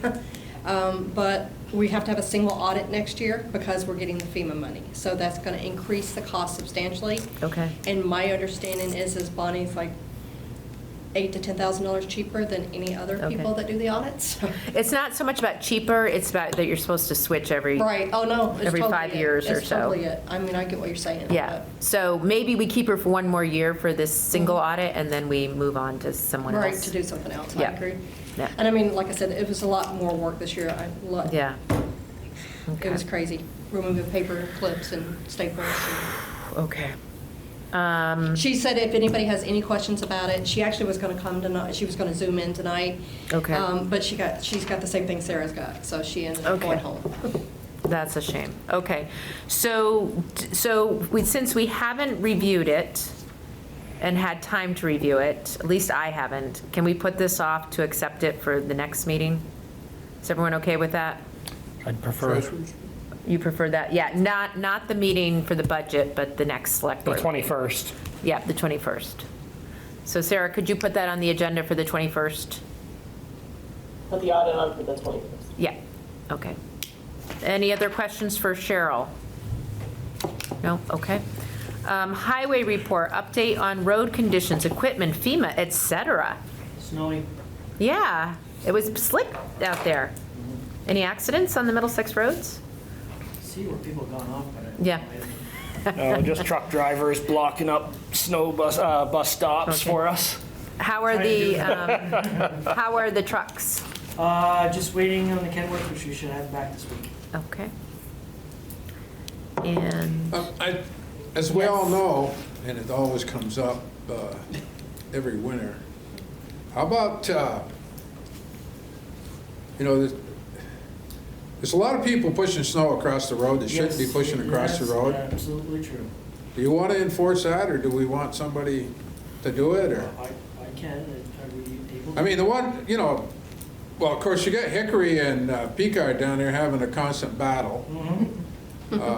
That may be deeper than we think. I think so. I mean, I told you about it earlier, right? Yep. The other place is that one, you said you saw where the car went on, is the one right in the middle of East Hill. Yes. That guy comes across with his thing and he digs it with his bucket and then it goes like that. And I think that's why that car went off. It hit that in the rough and it went off. No, I can, And there's several of them around. I can go knock on. We won't mention any names tonight, but. It's not me. I haven't pushed across the road once. No, I see you looking this way. We also see just face seeing if you agreed with me.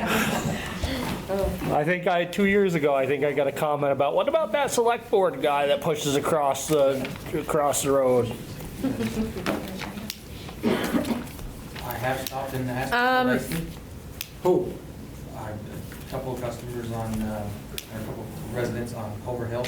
Okay. They have done it. Good. And like I said, I know just very that. nice to them, just tell them, I says, just let you know, when you push it across the road like you do, if it freezes rain and stuff like that, you could break the side plow, you could break everything doing what you're doing with moving in with equipment when we're trying to come through. It just makes for an unsafe road. Very much so. I know who that is. Thank you, I I just won't wanted to say check. any names. It's not me.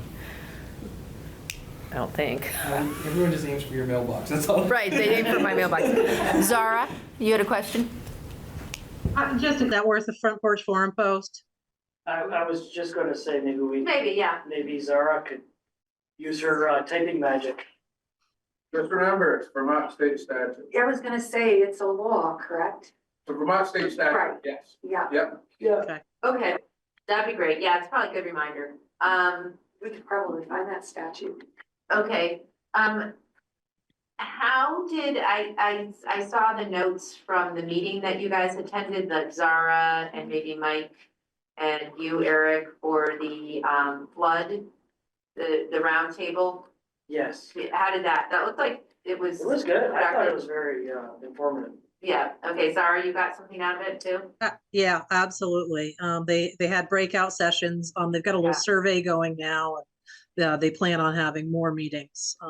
I think a big thing that came out of it was the idea of doing things by county versus town, little town by little town by little town. Yeah. Okay. Everybody is in the same exact place. I know. Yeah. We're not alone. As much as we feel like we're on an island. I know. The thing is that noise? Are they chopping trees up on the Brook Road? No, I believe they're doing that off of Center Road, because I thought they had a Tractor, right? tractor trailer or chips going up that new law. Right towards the Don Road? The cars are not. Oh, those same people that were doing it before? They pulled them in there today, actually. So I'm assuming that's where it is. Sounds like a long one. Yeah. Very well.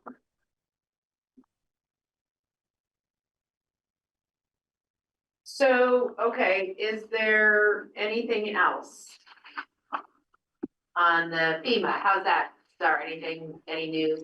Lots of requests for information, We had our normal Tuesday meeting pushed to tomorrow, and we might even have to fill out some more extensions because they keep pushing things back with more questions. Chris, our new rep, is getting frustrated because they're not looking at the information she's giving them. It's very, very. Have we, Zara, have you, reached out to like our legislators at all? No, I threatened our FEMA reps with the legislators when they asked us about the ones that had been filled out so long ago, the ones for that, the 750 and the $250 projects that were done forever ago. I can reach out to Bernie. I don't know that he can help at this point. I mean, Christina is really ripping through this, going through what Dirk gave her. Now it's just getting her bosses to actually read the factual information they're giving her and not just send us a bunch of questions that they already have the answers to. On that topic of FEMA, I mean, if you have some real gripes, or you have some information you want to get to Peter Welch, they're calling me tomorrow, I think it is, a follow-up of what I told you before, that reached out to them, and they just emailed me Monday and offered to do a follow-up. I mean, absolutely, Vic. We've been paid back $500,000 of, I think I've added, it's 7 million for 2023. And, you know, we haven't even, because they're still trying to do those spreadsheets, we haven't even been able to present them with the 4810 spreadsheets. Okay. That's what I explained to them. Yeah, so maybe it's time to just cut us a check. If they know it's going to be 7 million, maybe they just give us 3 for now. Okay. Well, I mean, the bottom line is we'd like a little speed up on getting money back, because we're sitting here paying interest on that money. Right. Or money we can't even borrow anymore. And money that we can't borrow. They're bankrupting us. Okay. You can get in on the conversation if you want. Yeah, what time? Yeah, give me an invite. she said they said they were pretty much open this week, and I reached out to them Monday, and I said, thinking I wanted to go to this meeting and I wanted to ask, and then I said, I'll contact you Wednesday or Thursday if you want to go. I mean, I can contact them and Maybe Zara and I could, do that. Well, what's our times, our meeting tomorrow, 1? Our meeting tomorrow is at 1, so that's a good day. Thursday is pretty full. Yes. Yeah. And then I'll see what, it also depends when they're available. Right. Right. I'll make the phone call tomorrow. Yep. Thanks, Vic. Other than 1 o'clock, we could probably. 1 o'clock.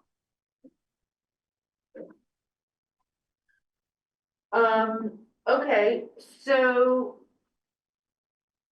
the next, are we done with the roads? Yeah, I think so. Okay, great, thanks. Thanks for plowing today. Any more snow tonight? Probably. I think we are until Friday. No? Yeah. Very straight through Thursday, right? Yeah. Well, what's today? Only Tuesday? Yeah. Yeah. Only Tuesday. You guys be safe out there. Yeah. Okay, thank you for plowing. Okay, so the next thing is review and acceptance of the 2024 local hazard mitigation plan. I only have a copy of the draft from a while ago. I never saw the final, but we have the adoption paperwork. That was on the email. that she This, sent. yeah, this is like the one page, resolution adopting it. Yeah, I agree. If I'd been there, I could have made copies for you and you could have gone over. Yeah. And I don't know if I ever really did get a final copy from. I don't think we did. I don't we think we just did. got the draft back in like September or something, but. Right. So I asked him for a final copy and I don't think, didn't get much of a response. So I don't blame you for approving a local hazard mitigation plan that you haven't reviewed, but, we've achieved so much that we're okay.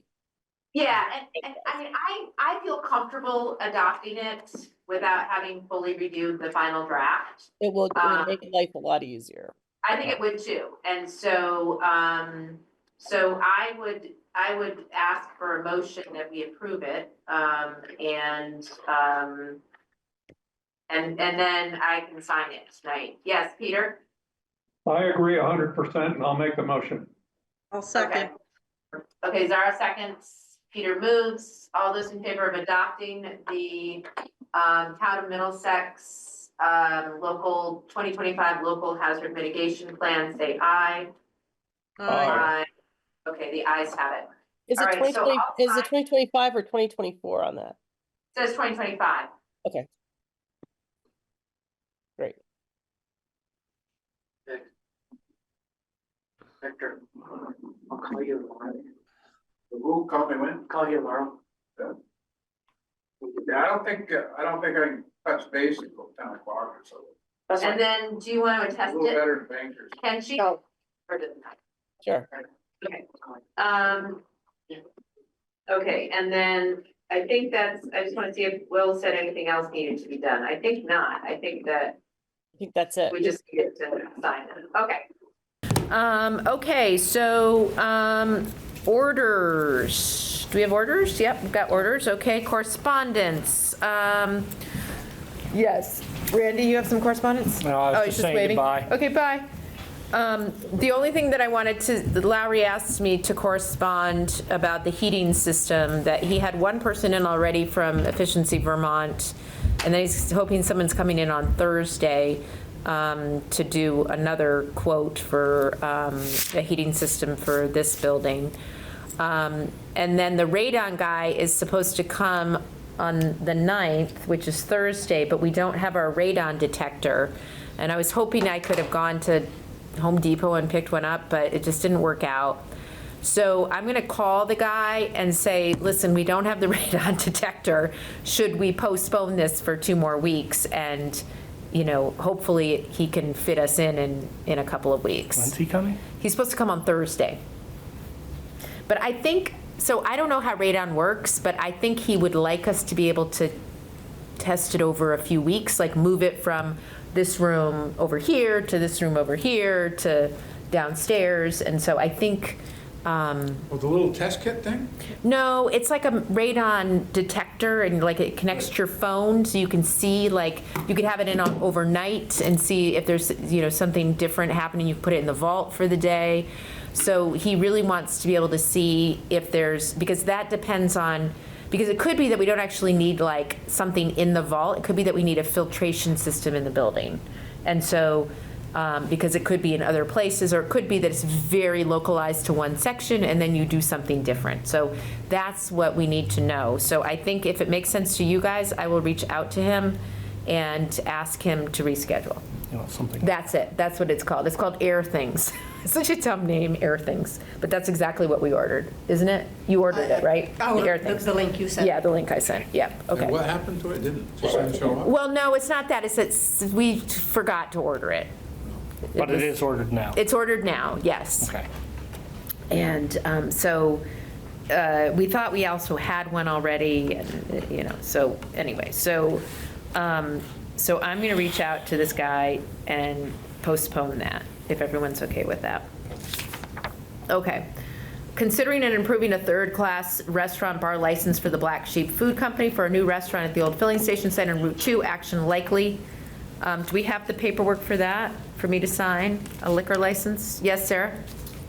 Days of paperwork on that are gone. It's just a portal. So all I have to do, if you approve it, then I go into the portal and I make a note that the select board approved it at their January 7th meeting. And this is. Is the filling station gone? Are they out of The filling business? station is gone. It's going to be replaced by a Mexican restaurant, or the people who've asked for that liquor license. All right, so is there a motion to approve a third-class restaurant bar license for the Black Sheep Food Company? I'll make a motion. Oh, Zara, second. Yeah, Who moved? moves, Zara seconds. All those in favor of approving the restaurant bar license? Aye, okay. Aye. Any other matters that come before the board? Anything else? Yes, Sarah. So I just want to make you aware that I don't know if you guys have received any emails about the ethics laws that have come Oh, into yeah, thanks. Yeah. on January 1st. One of the reasons why I'm glad I'm leaving this job. The legislature has the audacity, in my opinion, to say that municipal officials are unethical and need supervision and education. So by January 30th, you guys need to appoint an ethics liaison, and that can be someone on the board or a town employee.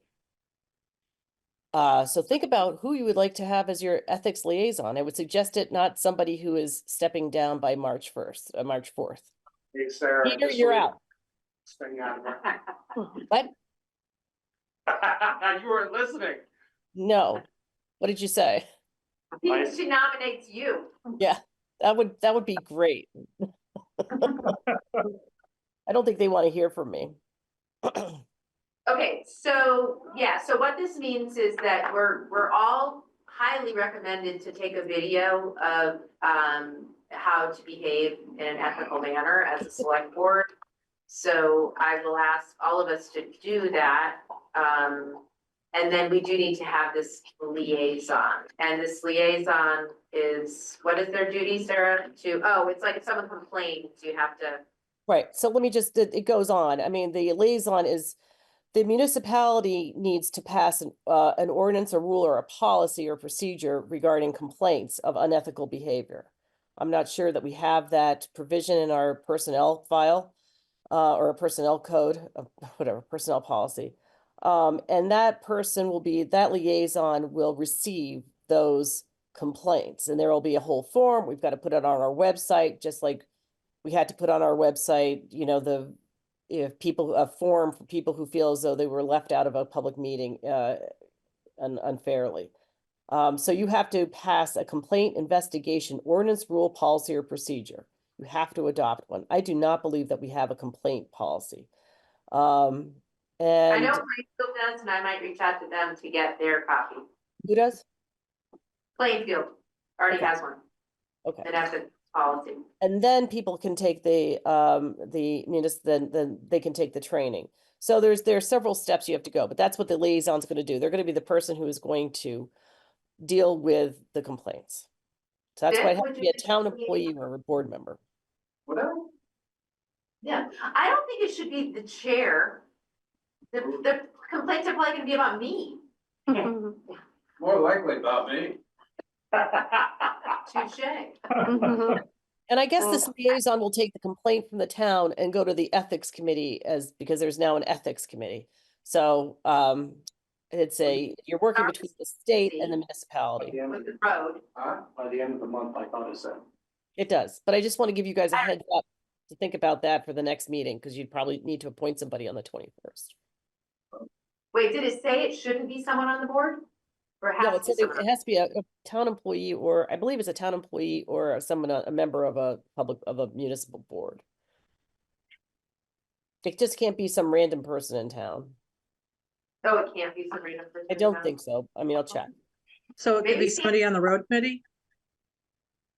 Sam. Right, there you go. Okay, so we have to, by next meeting on the 21st, we have to appoint someone. Yeah. We're gonna meet on the 14th, you all set? Send out a poll, see who's interested. Who's interested in? In being a customer service rep? By your tone, I'm guessing it wouldn't be you. I think it definitely should be Sarah. Under more scrutiny than the legislature is. Basically. I mean, I'd rather not. I'm just checking here to make sure. Oh.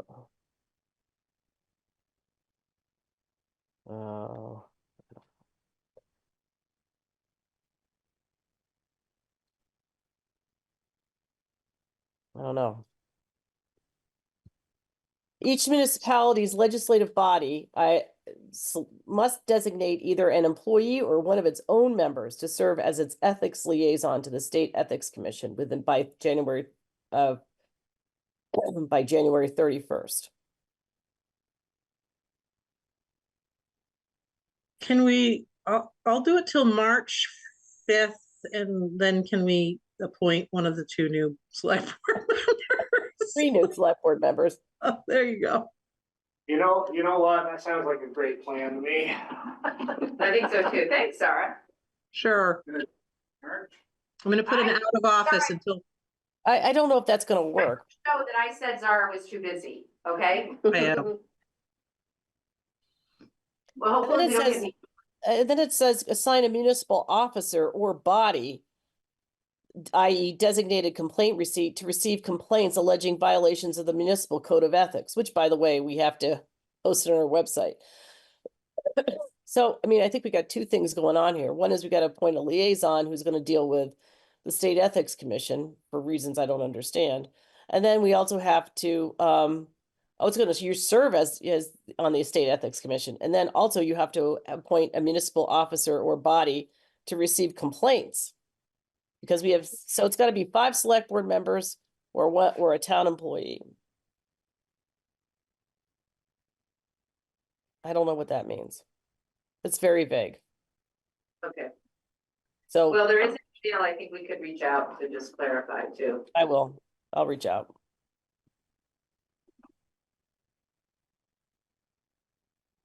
So we would have to comply with ethics that we had no part of saying which ethics, what's a violation of the ethics. Yep. No, because we didn't set it up.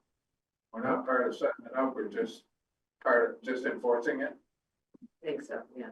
Yeah. Well, we have to come up with a policy, which I assume they have, like when we do our training, they may have like a I think template VLCT, or something. VLCT, I think has a template and everything right on their Yeah. webpage. So we just have to create that, and we have to have a liaison that is someone that the person can go to say, I feel like that my rights have been violated, right? Isn't We that have the whole point? 2 people. One is somebody to serve, I believe, work with the State Ethics Commission. I don't know if that's serve on the board, go to meetings. I'm not entirely sure what that liaison does. And the other one is the municipal officer to receive complaints. I'm sure that person could be the same person. What's the punishment if we don't? Good question. I don't know.